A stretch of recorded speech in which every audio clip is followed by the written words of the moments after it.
12টা কি বলছে, বছরের প্রথমে অরুণ ও অজয় যথাক্রমে 24,000 ও 30,000 টাকা দিয়ে যৌথভাবে ব্যবসা শুরু করেন, কিন্তু কয়েক মাস পর অরুণ আরও 12,000 টাকা ওই ব্যবসায় মূলধন দেন। বছরের শেষে ওই ব্যবসায় 14,030 টাকা লাভ হলো এবং অরুণ 7,130 টাকা লভ্যাংশ পেলেন। অরুণ কত মাস পর ব্যবসায় টাকা দিয়েছিলেন নির্ণয় করি। তাহলে এটা স্টার্ট করবো কীরকম, ধরি যেটা বের করতে বলছে ওটা ধরে নেব। ধরি অরুণ x মাস পর ব্যবসায় 12,000 টাকা মূলধন দেন, অর্থাৎ অরুণবাবুর ক্ষেত্রে প্রথম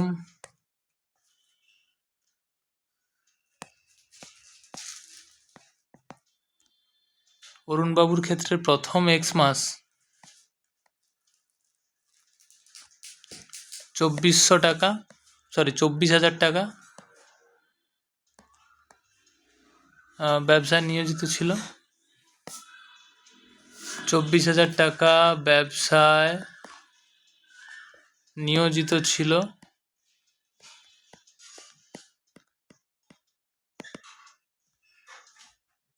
এবং বাকি 12 - x মাস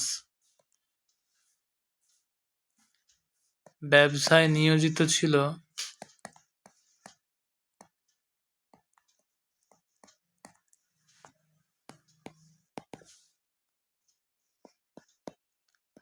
24,000 প্লাস 12,000 টাকা সমান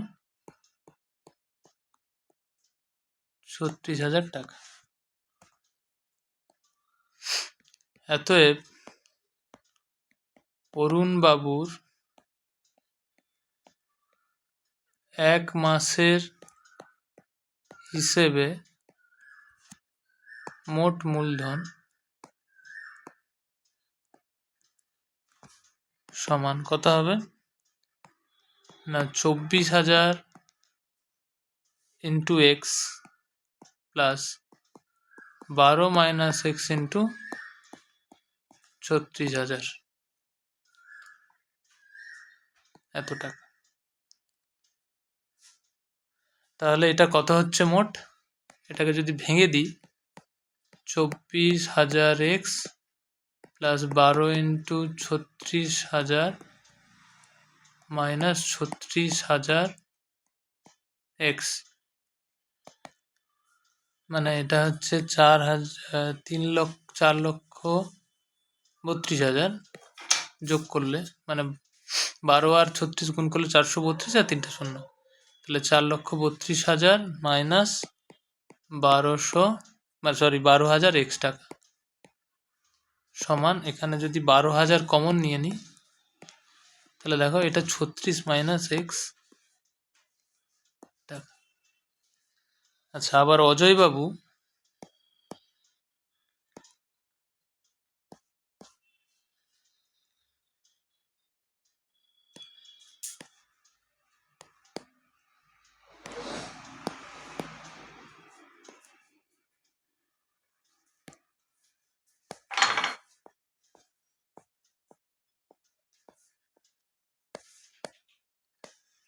অজয়বাবু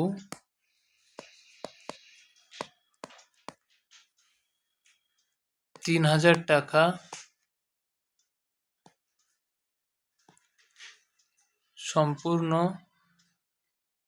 3,000 নয়, এটা 30,000 টাকা, 30,000 টাকা সম্পূর্ণ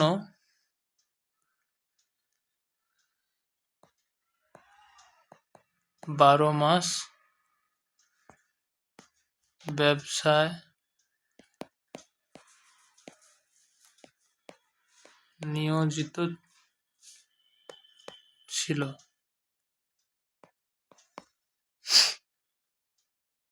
অতএব অজয়বাবুর 1 মাসের হিসেবে মোট মূলধন সমান 30,000 ইন্টু 12 টাকা সমান 30,000 ইন্টু তাহলে 12 3,60,000।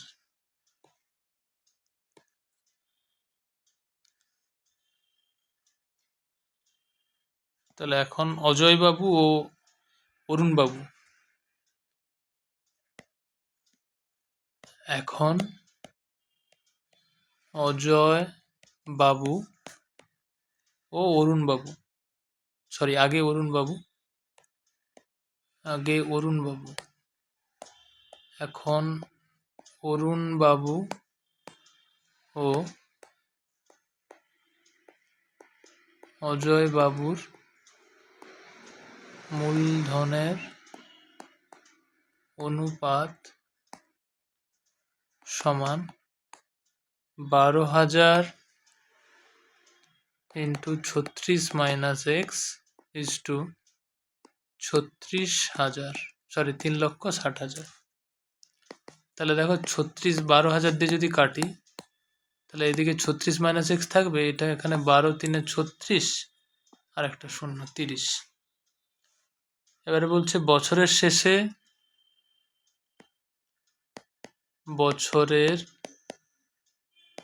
শেষে ওই ব্যবসায় 14,030 টাকা লাভ হলে,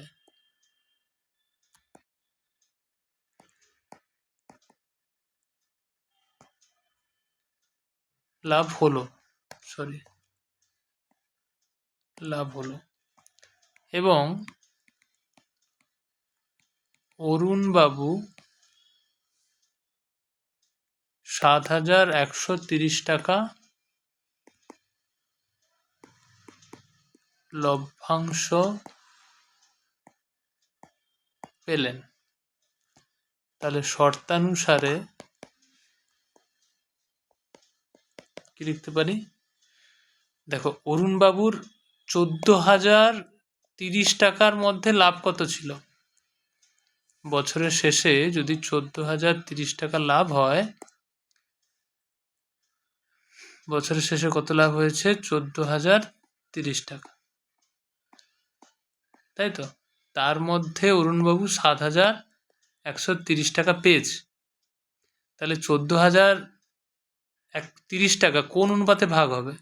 এই 36 মাইনাস এক্স ইস টু 30, এই যে 36 মাইনাস এক্স ইস টু 30 এই অনুপাতটায় ভাগ হবে, এই টাকাটা এই অনুপাতে ভাগ হবে। তাহলে এবং সেইটা তাহলে একভাবে আমি পাবো, আর একটা দেওয়াই আছে 7,130 টাকা। তাহলে 14,030 টাকার ওই অনুপাতে ভাগ হলে অরুণবাবু কত পাবে? না 36 minus 1 X by 36 minus X plus 30, আর এটা সমানই 7,130। বা এখানে লিখতে পারি 36 মাইনাস এক্স বাই, এটা দেখো 66 মাইনাস এক্স হবে, সমান 7,130 বাই এই জিনিসটাকে যদি এর নিচে পাঠিয়ে দিই তাহলে কত হবে? 14,030, 0 0 কেটে গেল, তাহলে এইটা কত হবে? বা 1403 ইন্টু 36 মাইনাস এক্স সমান 713 ইন্টু 66 মাইনাস এক্স, বা এটা হবে 50508 মাইনাস 1403 এক্স সমান 47058 মাইনাস 713 এক্স, বা 5,508 মাইনাস 47,058 সমান -৭৭13x প্লাস ১৪,০০৩x, বা এটা কত হবে ৩,৪৫০ সমান ৬৯০x, বা x সমান কত হবে ৩,৪৫০ বাই ৬৯০, তাহলে এইটা ৫ দিয়ে কেটে যাবে। তাহলে উত্তরটা কত হলো, অরুণবাবু ৫ মাসের জন্য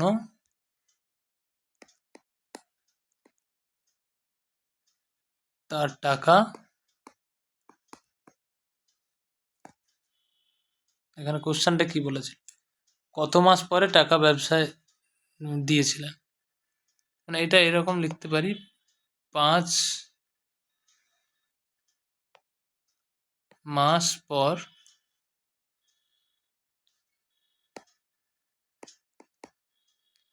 ব্যবসায় টাকা দিয়েছিলেন।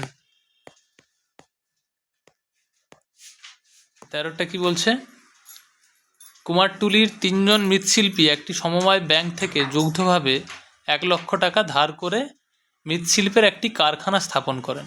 তারা এই চুক্তি করেন যে প্রতি বছর ব্যাংকের কিস্তি ২৮,১০০ টাকা দেওয়ার পর বাকি লাভের অর্ধেক কাজের দিনের অনুপাতে এবং বাকি অর্ধেক সমান ভাগে ভাগ করে নেবেন। গত বছর তারা যথাক্রমে ৩০০ দিন, ২৭৫ দিন এবং ৩৫০ দিন কাজ করেছেন এবং মোট লাভ হয়েছে ১,৩৯,১০০ টাকা। তাহলে আমাদের বের করতে বলছে কে কত টাকা পাবে। তাহলে খুব সহজ অঙ্ক, কি করব না, কুমারটুলির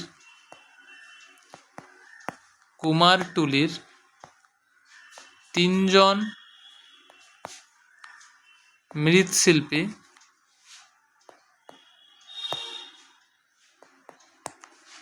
মৃৎশিল্পী একটি সমবায়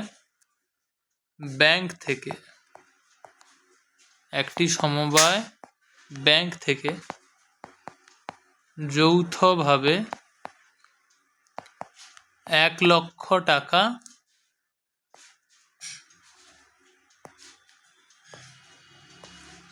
ধার করে। অতএব তাদের মোট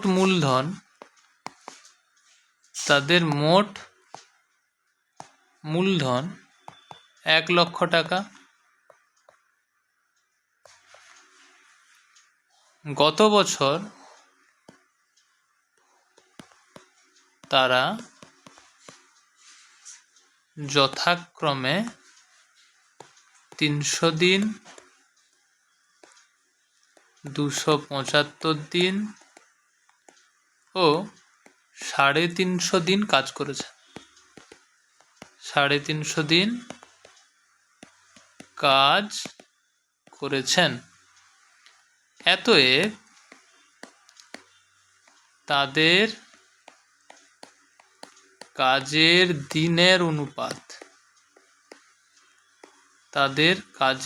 অনুপাত কত, ৩০০:২৭৫:৩৫০। তাহলে এটা হবে ১২:১১:১৪।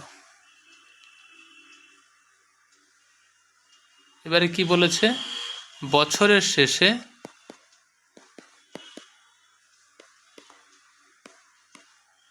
তাদের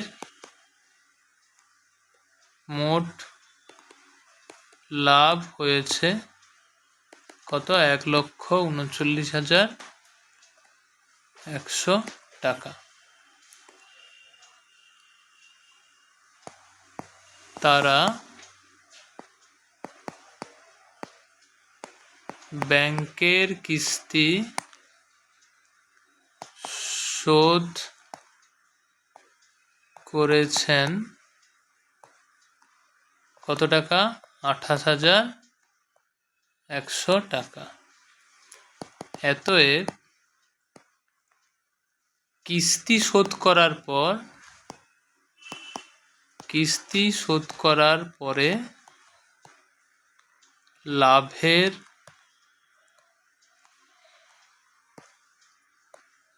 বাকি অংশ কত টাকা থাকছে না 1,39,100 থেকে 28,100 বাদ দিলে পড়ে থাকে 1,11,000 টাকা। তাহলে বাকি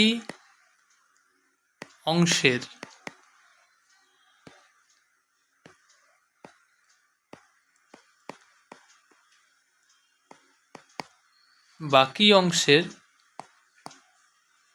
অর্ধেক অর্থাৎ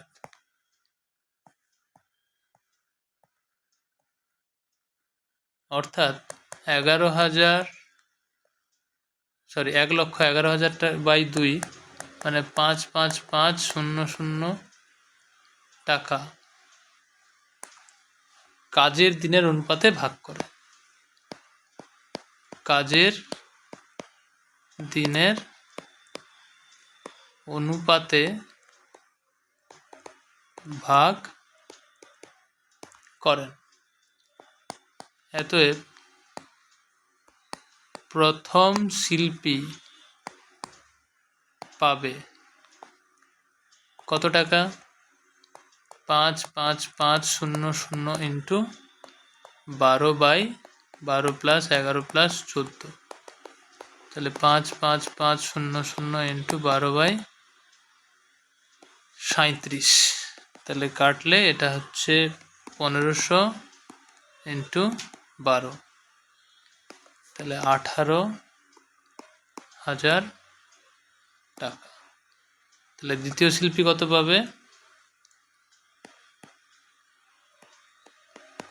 দ্বিতীয় শিল্পী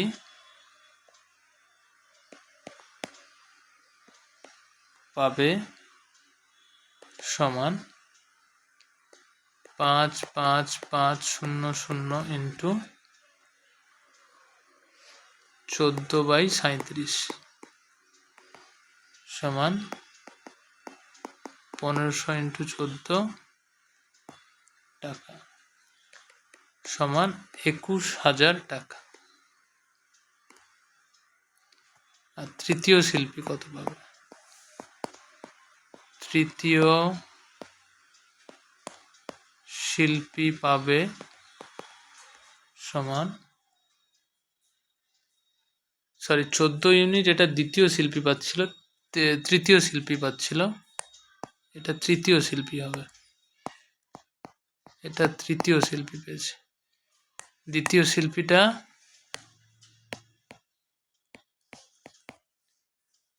না হলে এখানেই চেঞ্জ করে দাও, যদি আমরা চেঞ্জ করে দাও, দ্বিতীয় ছিল দ্বিতীয়ই থাক, দ্বিতীয় শিল্পী পাবে 11/37,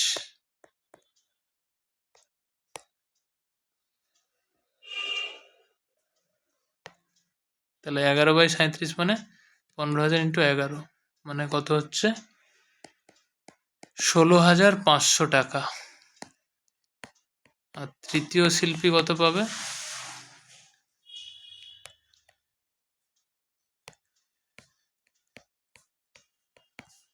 তৃতীয় শিল্পী পাবে 5,5,5,0,0 ইন্টু 14/37 অর্থাৎ 1,500 ইন্টু 14 অর্থাৎ 21,000 টাকা। বাকি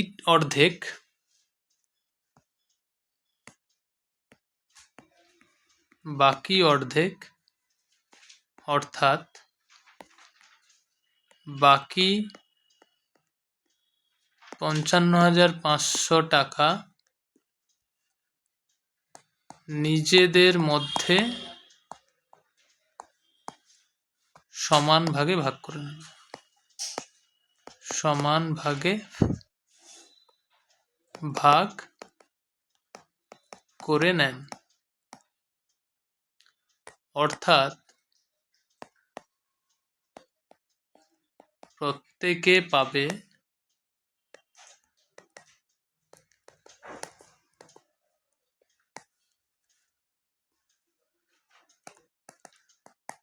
18,500 টাকা করে। তাহলে প্রথম শিল্পী মোট পাবে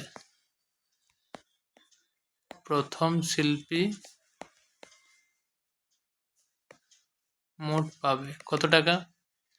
18,500 প্লাস 18,000 সমান কত? 36,500 টাকা। দ্বিতীয় শিল্পী মোট পাবে কত? 18,500 প্লাস 16,500 সমান 35,000 টাকা। তৃতীয় শিল্পী মোট পাবে সমান 18,500 প্লাস 21,000 সমান 39,500 টাকা। আশা করি বোঝা গেল। এই দুটো ক্ষেত্রে আমরা যোগ করে নেব। ফার্স্ট কেস যেটা হচ্ছে মেন ওই টাকা 55,500 টাকাটাকে দিনের অনুপাতে ভাগ করলে এটা সমান ভাগে ভাগ করলে এইটা করে পাচ্ছে, আর দিনের অনুপাতে ভাগ করলে এটা পাচ্ছে। তাহলে মোট এদের এত টাকা করে পাচ্ছে। আশা করি বোঝা গেল।